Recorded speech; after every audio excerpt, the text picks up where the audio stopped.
Hello guys, Assalamu alaikum and welcome back to my channel Gazi Tech Academy. তো আমরা আজ একটা মজার বিষয় জানবো যে আমার ল্যাপটপ বা ডেস্কটপের স্ক্রিন ব্যাকগ্রাউন্ড ইমেজ বা ওয়ালপেপার কিভাবে সেট করতে হয়। তো আর দেরি না, আমরা শুরুতেই স্ক্রিনের রাইট বাটনে ক্লিক করে পার্সোনালাইজ যাব। পার্সোনালাইজে ব্যাকগ্রাউন্ড সেট করবে। ব্যাকগ্রাউন্ড থেকে এখানে যে অপশনগুলো আছে, image, picture, solid colour, slide show, Windows spotlight. যদি আমরা পিকচার ইমেজ সিলেক্ট করি তাহলে এখানে যে ইমেজগুলো আছে আমরা যে কোনো একটা ইমেজ সিলেক্ট করলে ইমেজ চলে আসবে। দেখেন ইমেজ চলে আসছে। তো আমরা এখানে যে ইমেজটি আমরা সেট করবো সেই ইমেজটাই চলে আসবে। তো এখানে সলিড কালার আছে, সলিড কালার এখানে অনেকগুলো কালার আছে। যে কালারে আমি সেট করবো এখানে ইমেজ থাকবে না, শুধু কালারটা সেট হয়ে যাবে। এই শুধু কালারটা শো করবে। এই পুরো ব্যাকগ্রাউন্ড জুড়ে, ওয়ালপেপার জুড়ে আমার এই কালারটাই থাকবে, সলিড কালার। এখানে যে কালারই দেবো আমরা সেই কালার চলে আসবে। এরপরে আবার আছে আমাদের স্লাইড শো। যে স্লাইড আকারে আমাদের একটার পর একটা ওয়ালপেপার চলে আসবে। এখানে আমরা যদি একটা ফোল্ডার সেট করে দিই, ফর এক্সাম্পল এখানে আমরা যদি ব্রাউজারে যে এখানে আমরা যদি ডেস্কটপ ওয়ালপেপার এটা যদি আমি সেট করে দিই, তাহলে ওই ডেস্কটপ ওয়ালপেপারে যতগুলা ইমেজ আছে এগুলো একটা পর একটা আমার ব্যাকগ্রাউন্ডে চলে আসবে। সেটা কতক্ষণ পর আসবে ওই টাইমটাও এখানে সেট করে দেওয়া যাবে। এখানে 1 মিনিট,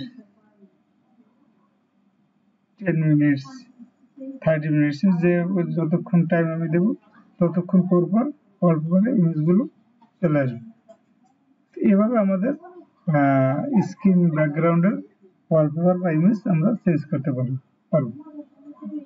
তো এখানে আমরা আমি জাস্ট এই যে দেখেন 1 মিনিট পর সেট করেছি, 1 মিনিট পর আবার আমার একটা ইমেজ চেঞ্জ হয়েছে।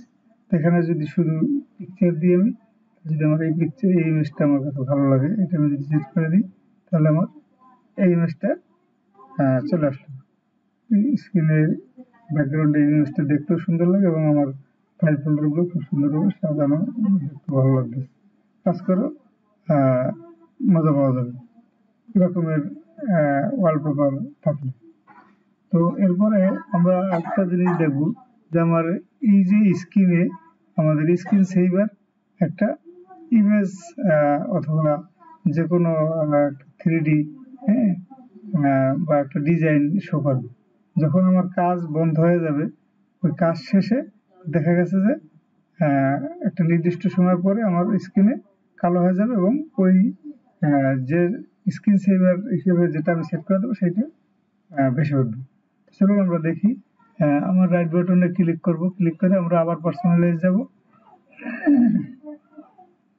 এখানে আমাদের এই লক স্ক্রিনে যাব। লক স্ক্রিন সেট করে দিলে এখান থেকে আমরা স্ক্রিন সেভার সেটিংস এখানে দেখেন 3dx, 3D টেক্সট আছে, তারপরে ব্ল্যাঙ্ক আছে, বাবেলস আছে, মাই স্টাইফি, ফটোস, রিবন্স। যেটা আমরা সেট করবো সেটাই আমাদের স্ক্রিন সেভার হিসেবে শো করবে। তো আমরা যদি 3dx সেট করি তাহলে এটা থাকবে, যদি ব্ল্যাঙ্ক দিই ব্ল্যাঙ্ক থাকবে। আবার যদি আমরা বাবেলস দিই, বাবেলস এভাবে বাবেলস থাকলে যদি আমরা একটু প্রিভিউ দেখি, এভাবে বাবেলস এখানে দেখা যাবে আমাদের স্ক্রিনে। তো আমরা এটা যদি একটু সেট করে দেখি কিভাবে, আমরা এই যে অ্যাপ্লাই বাটনে ক্লিক করে ওকে দিলে আমাদের এটা চলে আসবে, বাবেলস আকারে পুরো স্ক্রিন জুড়ে এটা দেখা যাবে। যদি এটা না দিয়ে আমরা যদি এই মাই স্টাইপে দিই তাহলে এভাবে আমাদের এটা এভাবে শো করবে। এই যে দেখা যাচ্ছে।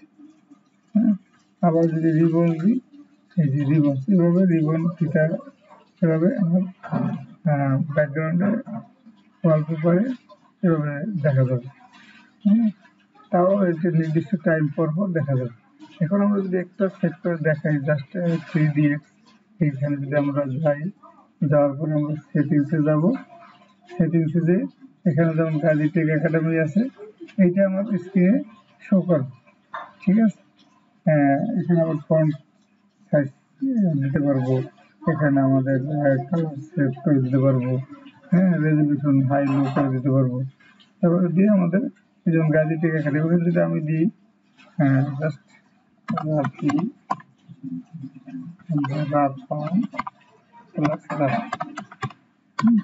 এটা আমি সেট করে দিলাম, দেওয়ার পরে ওকে, ওকে দিয়ে কতক্ষণ পর পর, 1 মিনিট পর পর আমি অ্যাপ্লাই বাটনে ক্লিক করে ওকে করে দেবো। ঠিক আছে, তাহলে আমার এটা এই যে 1 মিনিট পর পর আমার এই যে আমার কাজ শেষ, 1 মিনিট পরে আমার এই স্ক্রিনটা কালো হয়ে যাবে এবং ওই 3dx আমার এখানে বিষয়। এইভাবে আমাদের ব্যাকগ্রাউন্ড ওয়ালপেপার চেঞ্জ করতে পারবো, পাশাপাশি আমাদের ওয়ালপেপারের যে স্ক্রিন সেভার আমরা সেট করে দিতে পারবো। তো এটাই আজকের বিষয় ছিল।